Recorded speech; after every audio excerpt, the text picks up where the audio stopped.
Amém? Colossenses, capítulo de número 3, versículo 13.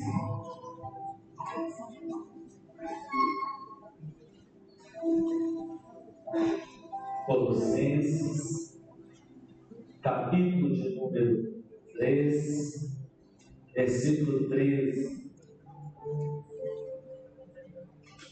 Está escrito assim: suportai-vos uns aos outros, perdoai-vos mutuamente, caso alguém tenha motivo de queixa contra outro.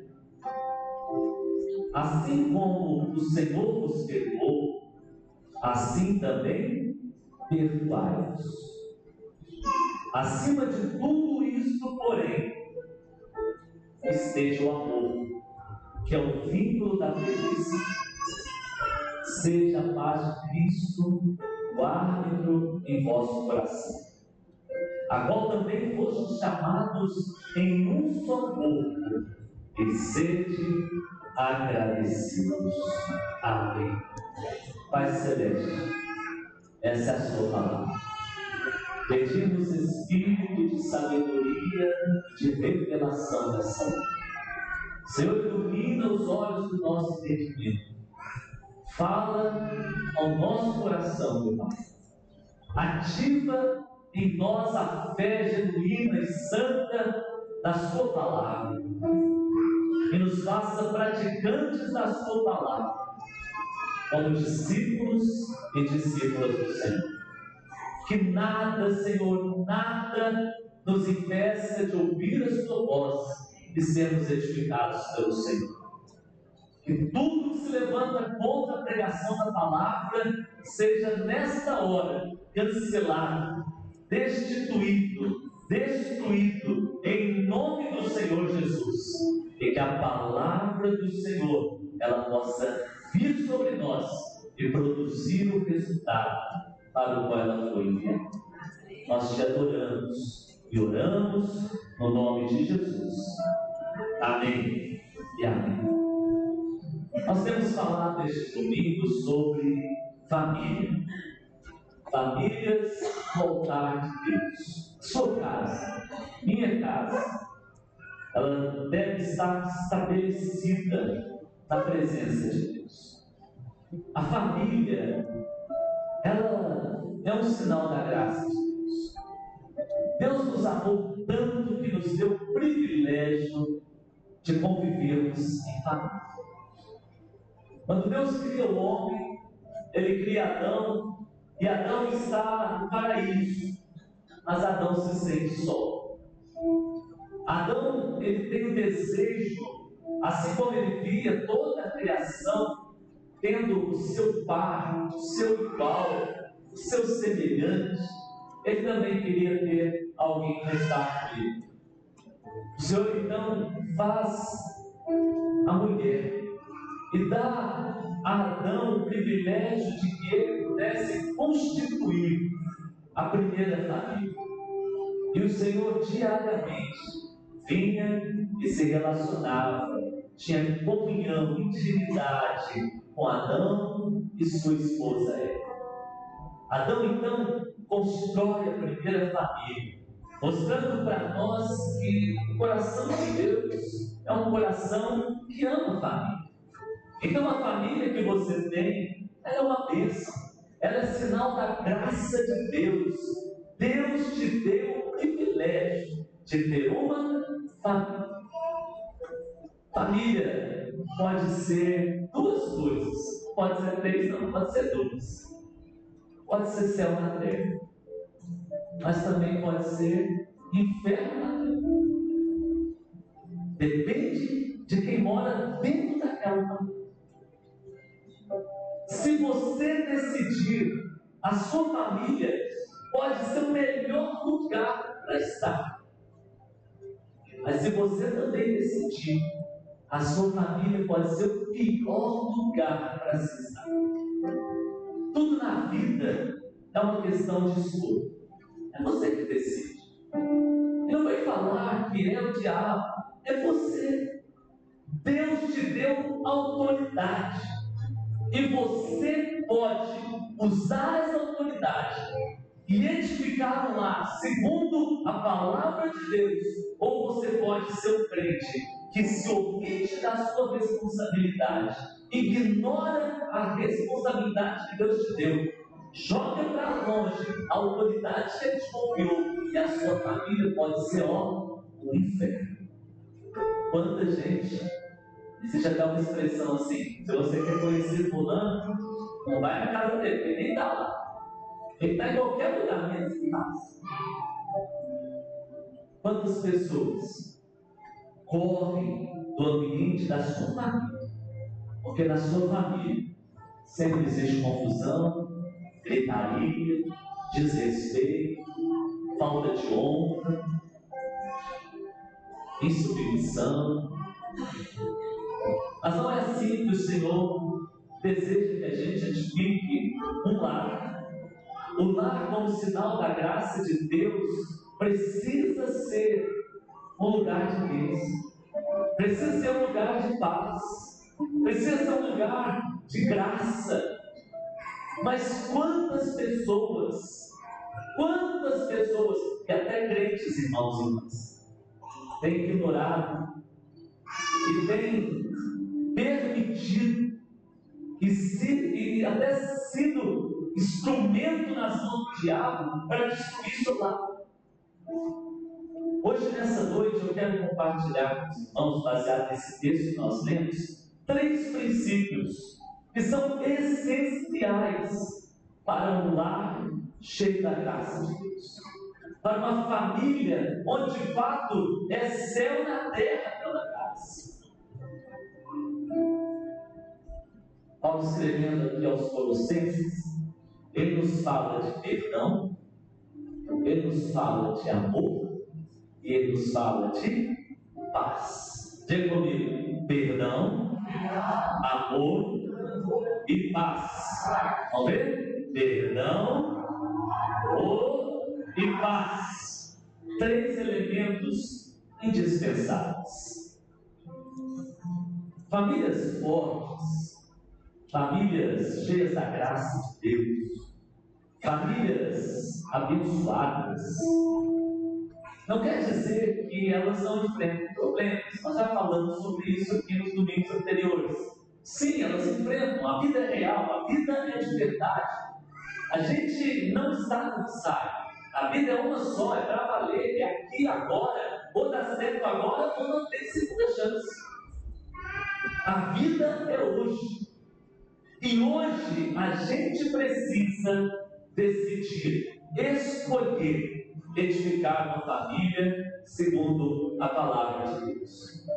Então, uma família cheia da graça é sim uma família que passa por lutas, que passa por dificuldades, que passa por dissabores. Mas ainda assim, ainda que essa família passe por esses momentos, essa família escolhe o perdão, o amor e a paz. O perdão, o amor e a paz. Primeira coisa, versículo 13: suportai-vos uns aos outros, perdoai-vos mutuamente. Primeira coisa que Paulo diz para mim, para você, é para a gente suportar.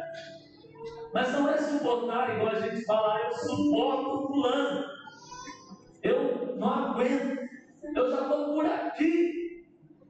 Você sabe que não é a última gota que faz o copo transbordar. Tem gente que fala assim: por uma gota, se derramar mais uma gota, o copo transborda. Não, o que faz o copo transbordar é a primeira. É porque um dia você deixou cair a primeira. E ao invés de solucionar aquela primeira gota, você foi deixando pingando, até uma hora já não tem mais. O Senhor Jesus está falando para mim, falando para você nesses domingos aqui, às vezes puxando a nossa orelha, às vezes fazendo a gente rir, às vezes fazendo a gente ficar constrangido, para que a gente não deixe a primeira gota cair no nosso colo. E se cair, a gente seja rápido para ir lá solucionar. A gente precisa suportar. A gente precisa perdoar. Eu estava pensando, como é que eu podia fazer um teatro para esse texto? E aí eu pensei assim, acho que eu vou chamar o pastor Renan lá na frente. Quantos acham que eu deveria chamar o pastor Renan aqui na frente? Mas como sempre a esposa dele fica rindo e pega o celular, eu falei, vou chamar ela também. Então vou chamar o pastor Renan e a pastora Fabiola aqui na frente. Aleluia, vamos fazer esse casal lindo, maravilhoso. Aleluia. Meu Deus, que lindo. Eu estou assim, né? É até bonitinho, né? Parece, né? Eu vou fazer isso na sala do telefone. É claro que não é, irmãos? Vem aqui, pastora. Vem aqui, pastor. Eles já são casados há quanto tempo? 10 anos, irmãos. Olha que bênção. O pastor Renan, ele precisa suportar a família. Como é que então o pastor Renan precisa suportar? A Bíblia vai dizer que a Bíblia não foi escrita no português não, tá, irmãos? Ela foi escrita, esse texto que eu estou dizendo, em grego. E o grego é uma língua assim, muito ampla, né? Com muitas palavras. O português usa uma para tudo, mas o grego não. Essa palavra suportar não é falar assim, eu suporto, eu te aguento. Não. Olha que romântico que é suportar. Suportar é carregar o outro. Carrega ela, pastor. Deixa eu ver se você é forte o suficiente. Carrega bonito, né?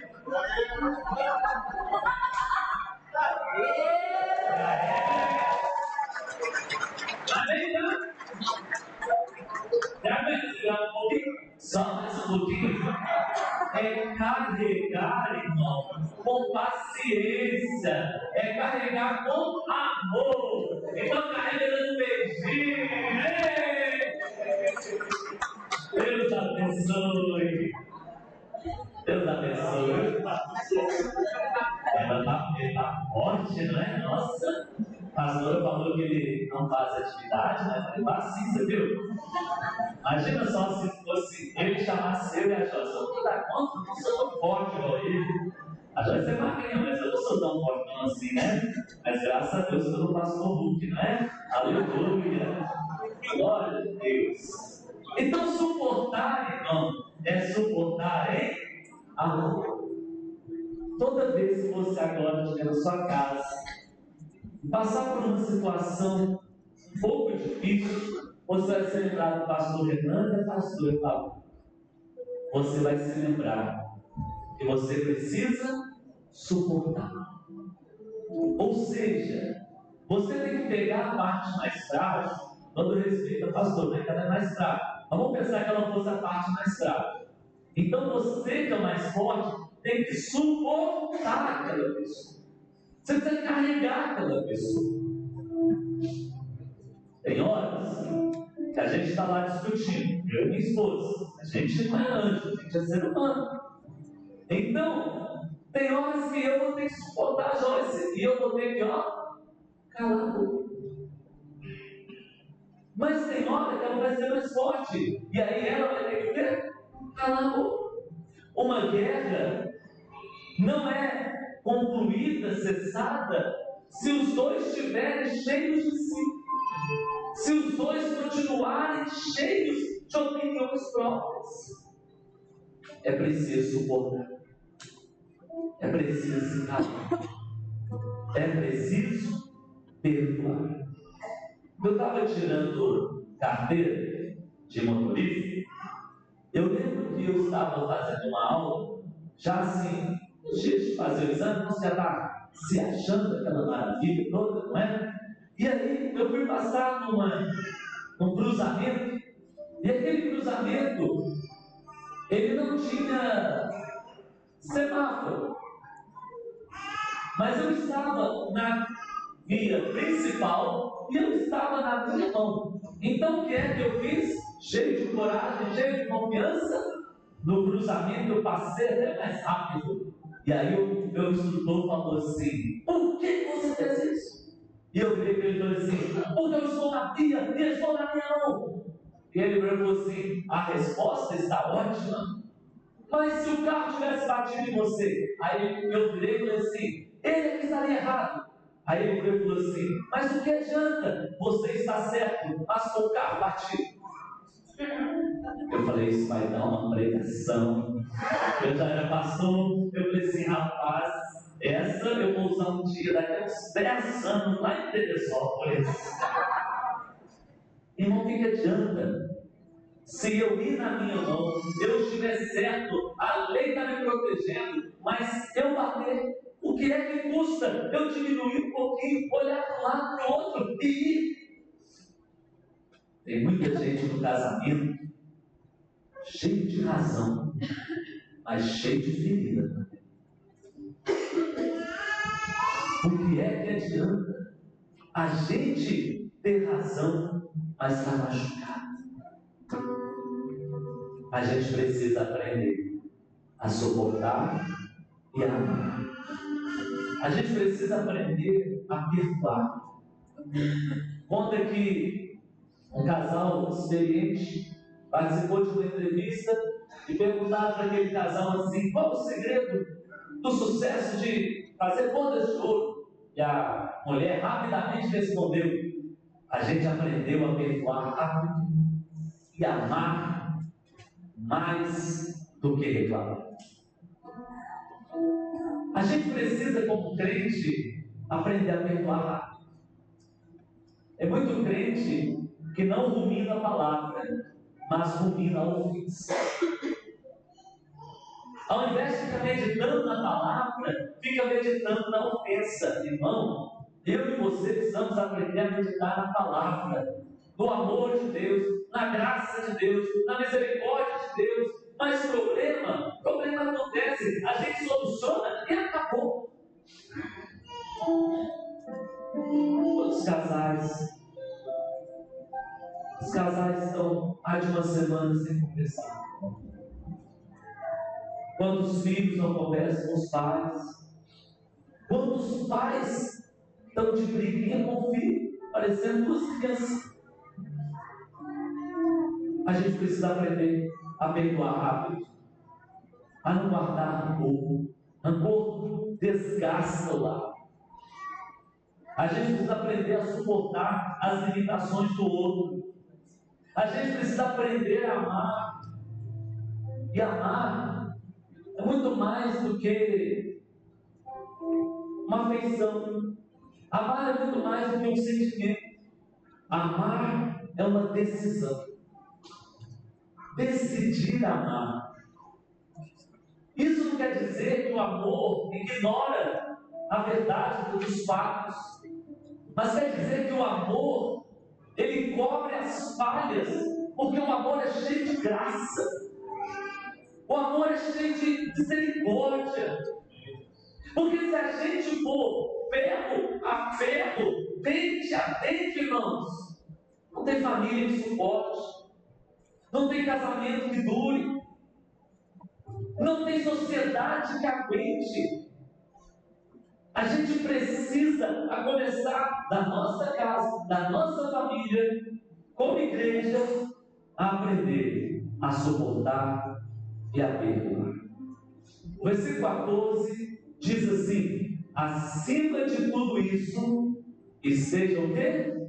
O amor, que é o vínculo da perfeição. Estamos lendo Colossenses, capítulo 3. Acima de tudo isso, versículo 14 diz que esteja o amor. O amor é o elo que une todas as virtudes. É por isso que Paulo vai escrever aos Gálatas, ele diz: o fruto do Espírito é amor. E aí ele continua: paz, alegria, longanimidade, bondade, fidelidade, mansidão, domínio próprio. Então, o primeiro é o amor.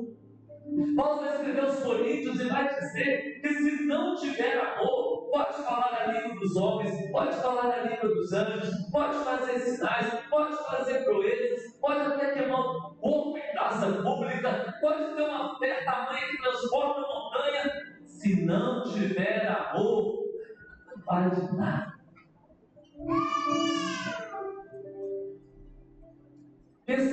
colar aqui, um colar de pérolas. Imagina, bonito, hein? Imagina aquele colar bonito, valioso de pérolas. Cada pérola é preciosa. Mas imagina, a irmã está indo para um casamento chiquérrimo, ou chiquíssimo, como diz na internet, né? E ela está indo toda elegante, com um colar de pérolas, caríssimo, toda adornada, bonita, bela. Mas quando ela chega na porta do evento, o cordão se arrebenta e as pérolas caem. Não adianta ter 20 pérolas na mão, é o mesmo valor. Ela vai ficar andando assim, olha aqui meu colar, olha aqui, arrebentou, mas a pérola está aqui. A pérola é a mesma, sim ou não? O valor é o mesmo, sim ou não? Só que ele está arrebentado. O que adianta? Ter uma casa bonita, ter filhos bonitos, ter um bom salário, você não está arrebentado. O amor é aquele cordão de dentro que sustenta todas as pérolas do mundo. O amor, irmão, olha o que o texto diz: acima de tudo esteja o amor, que é o vínculo da perfeição. Eu preciso aprender a amar. Nós precisamos aprender a amar, irmãos. Fala a verdade, eu preciso aprender a amar todos os dias. Amar como Paulo escreve aos Coríntios, no capítulo 13. O amor que tudo sofre, o amor que tudo suporta, o amor que jamais vai embora, o amor que nunca acaba. Eu preciso aprender a amar, porque eu não quero ter pérolas soltas na minha mão. Eu não quero dar mais. O que adianta um casal muito bem de vida separa o casamento, um fica com a bolada de grana para um lado, outro fica com a bolada para o outro, tem dinheiro, tem as pérolas, mas está arrebentado. Deus está me dando oportunidade, Deus está dando você oportunidade, seja você casado, seja você que já se divorciou e almeja um novo casamento, você é livre para contrair um novo casamento, é bênção de Deus. Seja você que foi viúvo e se casou, ou seja você que é jovem e sonha em ter seu casamento, aleluia. Deus está nos dando a oportunidade da gente aprender nesse mês a fazer o certo, a corrigir o que precisa ser corrigido, a perdoar o que precisa ser perdoado, a mudar, a converter mesmo. E a gente aplicar de forma sábia um novo princípio para o nosso lar, para que o nosso lar seja uma expressão da graça, o nosso lar seja o céu na terra, o nosso lar seja uma família abençoada, não de vitrine, mas de realidade. Eu fui visitar um pastor lá em Belo Horizonte. Esse pastor era um pastor variado na idade comigo, a gente chama afinidade, né, de outra denominação, mas éramos ali próximos, então a gente criou uma amizade. E uma vez nós fomos visitar eles lá na sua casa, e quando chegou na casa dele, ia ter o jantar, e aí estava eu, Joyce, os nossos filhos, o pastor Tadeu estava. E eles falaram assim, muito sem graça: ô Bruno, você é de casa, a gente aqui em casa não tem copo de vinho. Eu achei aquele negócio muito estranho, né? E falei assim, não, a gente não liga isso não, pode até copo descartável. Mas a gente tinha muita amizade. Ele perguntou assim, mas não é por isso que a gente... E aí para aquele irmão na casa, e lá vai o pastor do discipulado lá, né? É porque aqui em casa a gente quebrou todos. Aí eu falei assim, mas meu amigo, vocês brigaram a tal ponto de quebrar até as coisas de casa? Quebrou. Sim. Eu falei, mas ontem eu vi no seu Instagram, vocês... E era a foto assim, gente, ele e a esposa no parque fazendo bolinha de sabão. Eu falei assim, rapaz, eu vi sua foto, mas assim, Eu não sei nada. Como eu quero ser igual aos dois? Que casal margarina maravilhoso! Eu quero! A Jorge já fala que eu não sou romântico, aí eu vejo uma foto daquela, um homem soprando uma linha de sabão, eu disse, meu Deus! Eu vim aqui para você com as mãos na minha cabeça. Ele falou assim, Pachá, dá like. Você lembra? Dá like. Foi a resposta que ele deu. Passou um tempo, eles se separaram. Eles foram da minha casa, atendidos por 5 horas, separados. Não tinha mais jeito.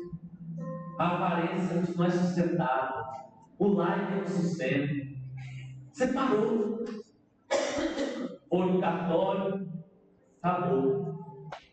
Ele desistiu de ser pastor. Ele mudou de estado.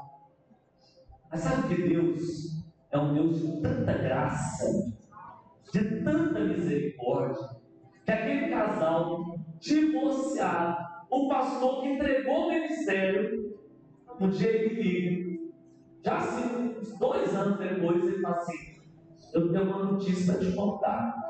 Aí eu falei assim, conta. Aí eu estou saindo com uma moça. Eu falei, rapaz, você é jovem. Não deu certo lá, vai, a vida que segue. Eu disse, não, mas não é qualquer moça. Eu falei, pelo menos você aprendeu a lição. Ele disse, não, é minha ex-esposa. A gente está saindo de novo. Resumindo, eles namoraram, eles casaram, eles hoje têm uma filha, e hoje eles não vivem mais de aparência. Deus restaurou a família dele. Olha que coisa bonita, irmãos. É um milagre assim, raro de se ver, mas aconteceu. Que coisa mais linda. Então demonstre amor, mas não demonstre amor despachado. Demonstre amor para valer. Demonstre amor de verdade. O amor respeitoso, o amor honesto, o amor santo, o amor que cala a voz egoísta que existe dentro de cada um de nós. O amor que preza pelo vínculo da família. Todos nós já passamos por dias difíceis como família, seja filho, seja pai, seja mãe, seja solteiro, seja casado, seja viúvo, seja divorciado, seja o que for. A gente já passou por dias difíceis. É aí que a gente precisa aprender que sem amor, o problema só vai aumentando. Quando chega uma hora, não tem mais jeito. Nós vamos aprender a amar.